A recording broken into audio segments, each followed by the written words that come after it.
Bonsoir, mesdames et messieurs, bonsoir, cher public.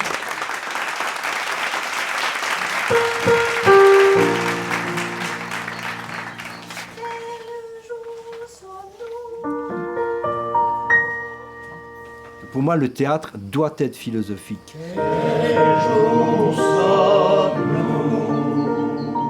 Il faut donner aux gens le peu que je sais. Il faut que je leur donne. Fondamentalement, je cherche à proposer aux spectateurs, au public, des spectacles qui allient une forme qui m'intéresse et une idée qui peut faire bouger les esprits. Le père continue, il fait des affaires, le fils est tué.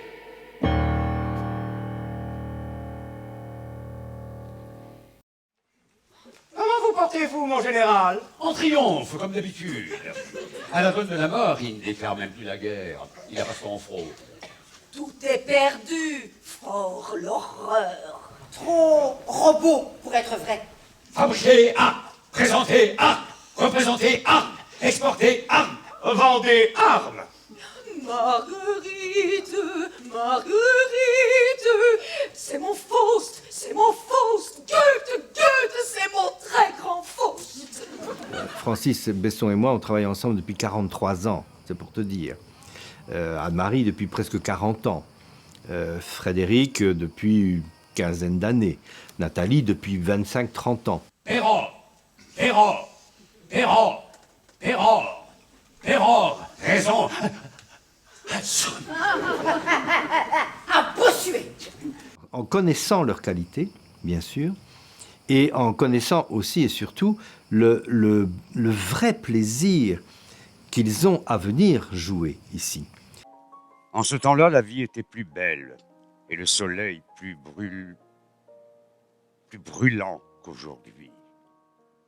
Les feuilles mortes se ramassent à la pelle, tu vois, je n'ai pas oublié. Les feuilles mortes se ramassent à la pelle, les souvenirs et les regrets aussi. Les souvenirs et les regrets aussi. La seule chose dont Prévert parle, c'est de l'amour. De l'amour charnel, de l'amour du cœur et de l'amour de l'humanité. Si je devais résumer effectivement Prévert, enfin le spectacle Prévert que nous avons eu la chance de faire ensemble, c'est ça, c'est or l'amour que j'ai en moi, j'essaie de le donner à beaucoup de gens. Quel jour sommes-nous? Quel jour sommes-nous? Nous sommes tous les jours, mon ami. Nous sommes toute la vie, mon amour. Nous nous aimons et nous vivons et nous aimons. Et nous ne savons pas ce que c'est que la vie. Et nous ne savons pas ce que c'est que le jour. Et nous ne savons pas ce que c'est que l'amour. Tu as Prévert, bien sûr, lui-même, La terre qui est un astre.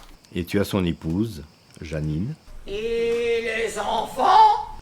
et tu as le jeune couple qui sont Prévert et une de ses premières amours. Et c'est un peu le regard que l'on peut poser quand on se retourne un peu comme ça pour voir ce qu'on a fait dans la vie. C'est un peu ça, quoi. Si tu veux, le couple plus âgé se retourne et revoit des situations qu'ils ont vécues ensemble. Un homme et une femme se regardent sans rien dire. Ni l'un ni l'autre ne se taisent, mais ils ne peuvent s'entendre. Leur amour est si violent. On peut et on doit peut-être proposer au public qui, effectivement, ne vient pas forcément pour écouter ce genre de spectacle-là, mais leur proposer des spectacles avec des textes, on parle du Prévert, des choses qui sont plus exigeantes, pas plus difficiles. Et c'est là que le public, qui n'a pas forcément l'habitude de fréquenter des salles de spectacle et d'avoir, disons, cette culture-là, il ne faut pas confondre culture et intelligence. J'ai connu, toi aussi, des philosophes qui étaient sur leur tracteur et qui avaient la philosophie de la terre, quoi. Et ça, c'est pas une question d'intelligence, c'est une question de cœur, bien sûr. Et ça, je sais que quand un cœur parle à un autre cœur, même si c'est avec des textes difficiles, je parlais de Nietzsche, je parlais de Dostoïevski, de Tchekhov, Zweig, enfin tous ces auteurs que j'apprécie hautement, si on propose au public qui n'a pas l'habitude, peut-être, ce genre d'auteur exigeant, mais si on le fait avec générosité, avec simplicité, avec modestie et avec cœur, je suis certain qu'ils reçoivent. J'attendais le jardin du Luxembourg, à 2 pas. C'est là où pendant des années je devais passer mes vacances avant d'aller plus loin. Le Luxembourg, moi, c'était tout de même plus grand que le bois, puisque je pouvais aller m'y promener tout seul. Mais l'herbe, sauf les pigeons et les jardiniers, personne n'avait le droit d'y poser les pieds. Personne ne s'est compris. Cela devait appartenir à quelqu'un, puisque les gardiennes la gardaient, cette herbe. J'attendais 4 heures.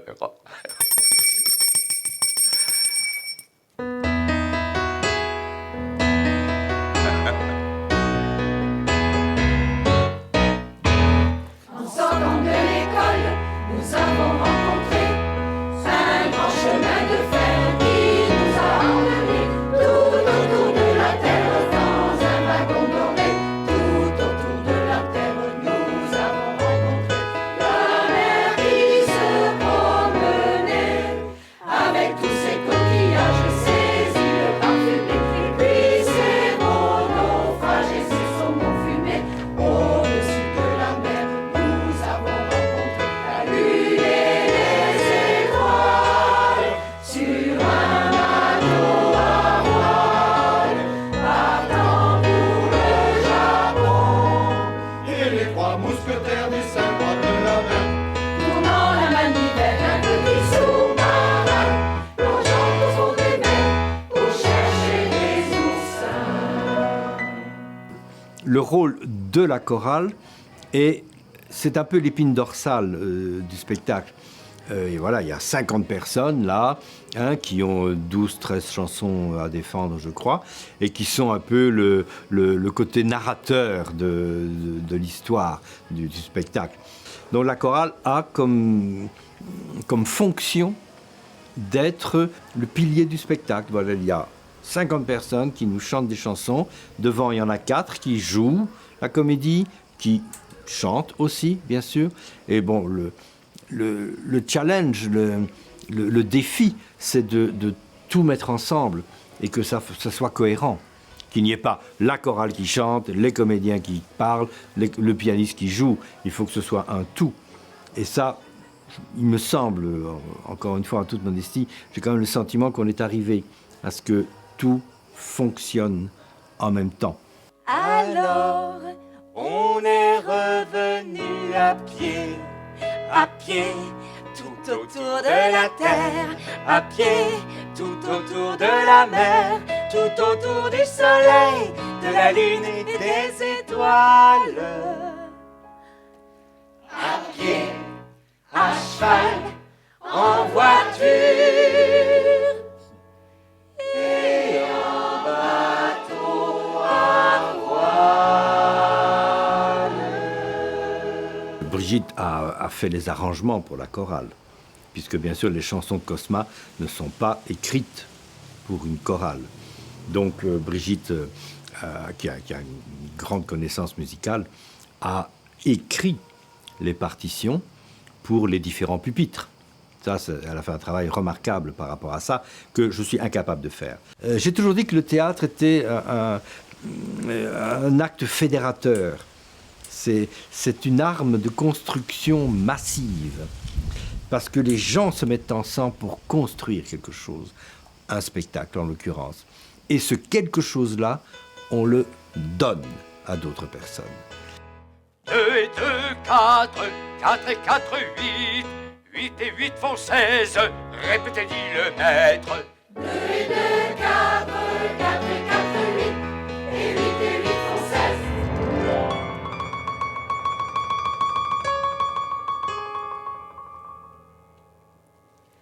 Mais voilà l'oiseau libre qui passe dans le ciel. L'enfant le voit, l'enfant l'entend, l'enfant l'appelle. Sauve-moi, joue avec moi, l'oiseau.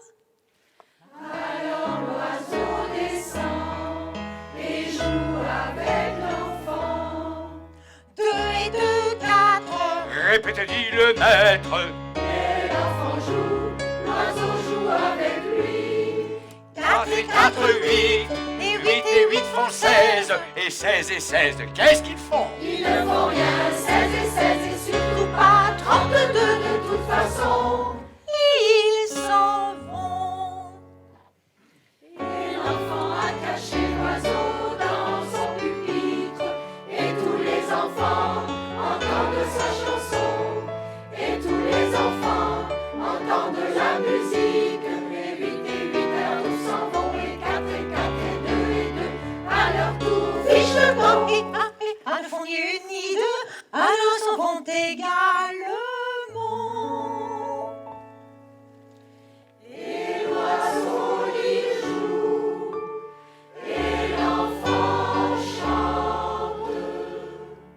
Et le professeur crie. Quand vous aurez fini de faire le pitre!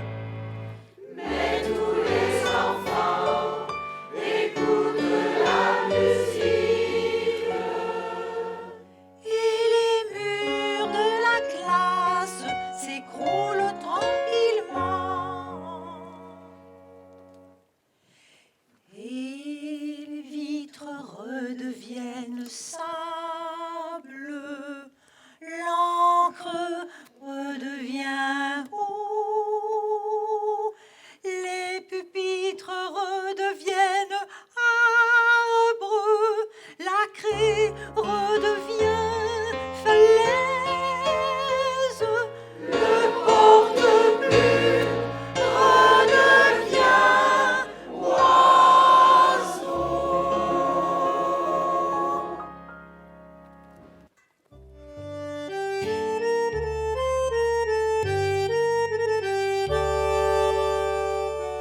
Les enfants qui s'aiment s'embrassent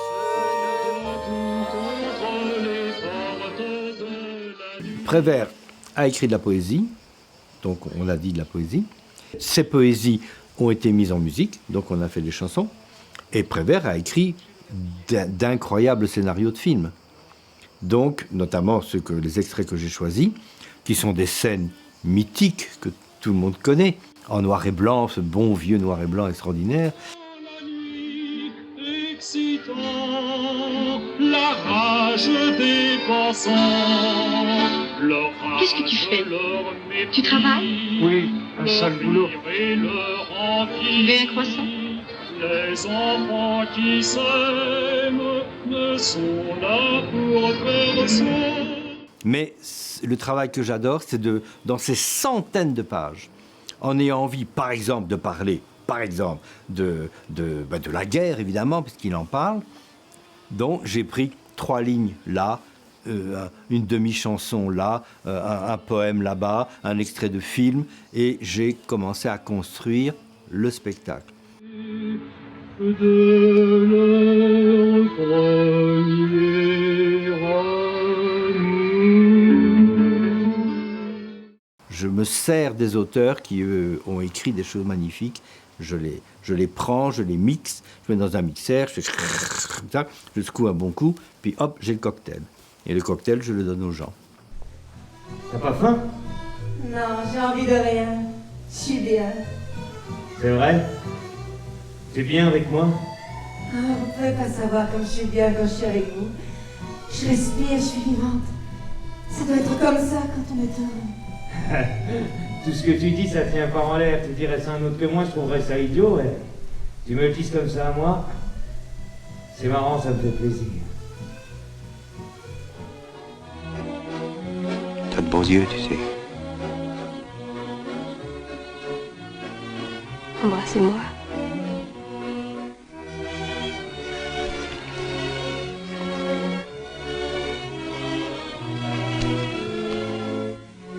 Nelly. Embrasse-moi encore. Nous prenons toujours le risque.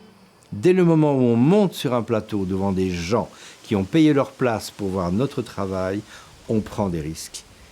Eux prennent des risques, nous prenons des risques. Parce que tout peut arriver, dans le positif comme dans le négatif. Tout peut arriver. Et bravo Jean Guigou et Loulou Gasté. Voilà. On arrive à Taverne le lundi, Mistral, tout s'envole, les micros, le vent s'infiltrait là-dedans, on n'entendait rien avec les micros HF. Qu'est-ce qu'on fait? Heureusement, il y avait 4 micros filaires, ça c'est le miracle.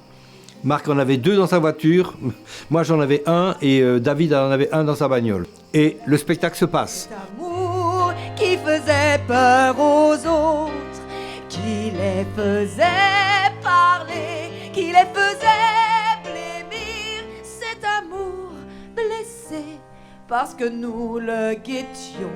Traqué, blessé, piétiné, achevé, nié, oublié. Parce que nous l'avons traqué, blessé, piétiné, achevé, nié, oublié. Cet amour tout entier est si vivant encore et tout ensoleillé. C'est le tien, c'est le mien, celui qui a été cette chose toujours nouvelle et qui n'a pas changé. aussi vrai qu'une plante, aussi tremblante qu'un oiseau, aussi chaude, aussi brûlante que l'été. C'est grâce à vous tous que ce que j'ai dans la tête existe.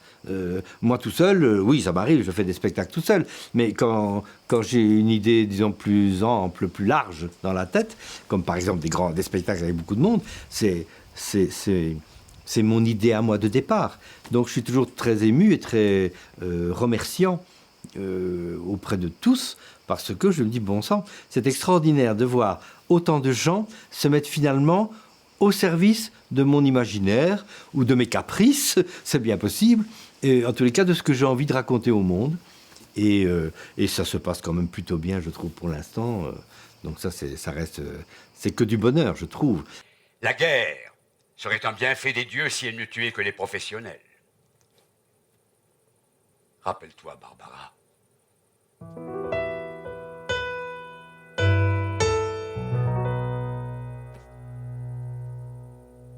Rappelle-toi, Barbara, il pleuvait sans cesse sur Brest et tu marchais souriante, épanouie, ravie, ruisselante sous la pluie.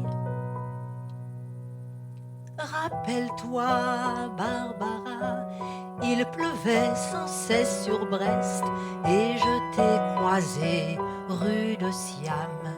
Tu souriais et moi je souriais de même. Rappelle-toi, Barbara, toi que je ne connaissais pas, toi qui ne me connaissais pas.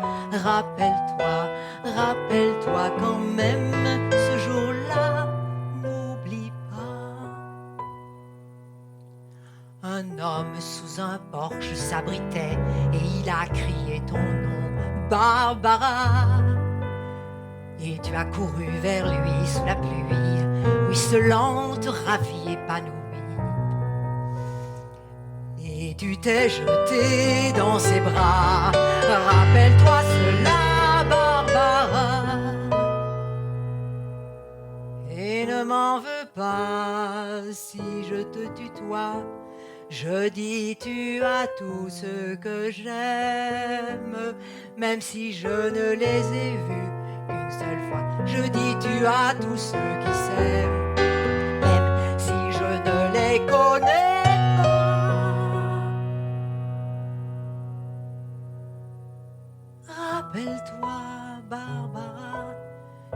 pas cette pluie sur la mer, sur ton visage heureux, sur cette ville heureuse, cette pluie sur la mer, sur l'arsenal, sur le bateau d'Ouessant. Oh Barbara, quelle connerie la guerre, qu'es-tu devenue maintenant, sous cette pluie de fer, de feu, d'acier, de sang. Et celui qui te serrait dans ses bras amoureusement, est-il mort, disparu, ou bien encore vivant? Oh Barbara, il pleut sans cesse sur Brest, mais ce n'est plus pareil, et tout est papy, c'est une pluie de deuil terrible et désolue. Ce n'est même plus l'orage de fer, d'acier, de sang, tout simplement des nuages qui crèvent comme des chiens qui disparaissent au fil de l'eau sur Brest et vont pourrir au loin, très loin de Brest. Dont il ne reste. Et pourtant, ce qui est formidable, c'est qu'effectivement, depuis 3 ans, on évolue, les qualités s'affinent, c'est meilleur que l'année passée, ce sera encore meilleur l'année prochaine. Donc, il y a un mouvement comme ça, je trouve, qui lève vers le haut les projets.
Finalement, à peu près tout ce que j'ai pu monter dans ma vie, c'est toujours la même thématique. Mon désir est toujours de prendre l'homme, de le mettre face au miroir, en disant voilà, vous êtes comme ça, avec ni ange ni bête.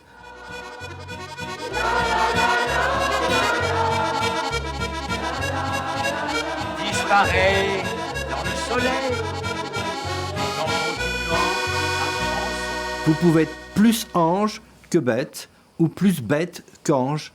À vous à décider. Les auteurs, ils nous disent, avec leur intelligence, leur talent, leur générosité, ils nous disent, soyez plutôt ange, ce serait peut-être plus sympathique pour l'humanité, me semble-t-il. Et puis, il y a des tas de gens, là, pas très très loin, qui se prennent pour des bêtes et qui se font exploser, et je ne vais pas revenir sur tout ce que, hélas, nous connaissons. Et ces gens sont, pour moi, dans l'erreur. Prévert, Nietzsche, Dostoïevski ne sont pas dans l'erreur parce qu'ils sont humains, parce qu'ils aiment l'homme. Et si tu aimes l'homme, tu l'aimes avec tous ses défauts.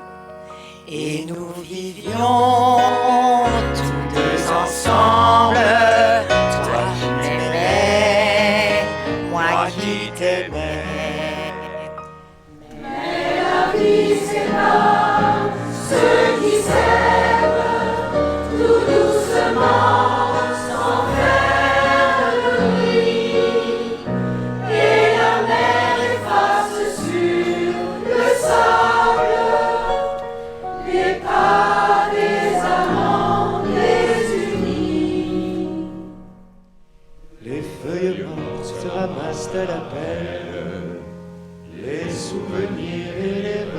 pleurais aussi.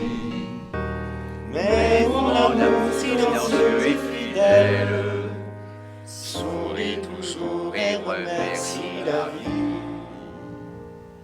Je t'aimais tant, tu étais si jolie. Comment veux-tu que je t'oublie? En ce temps-là, la vie était plus belle et le soleil plus brûlant aujourd'hui. Tu étais ma plus douce amie, mais je n'ai que faire des regrets. Et la chanson que tu chantais, toujours, toujours, je l'entendrai.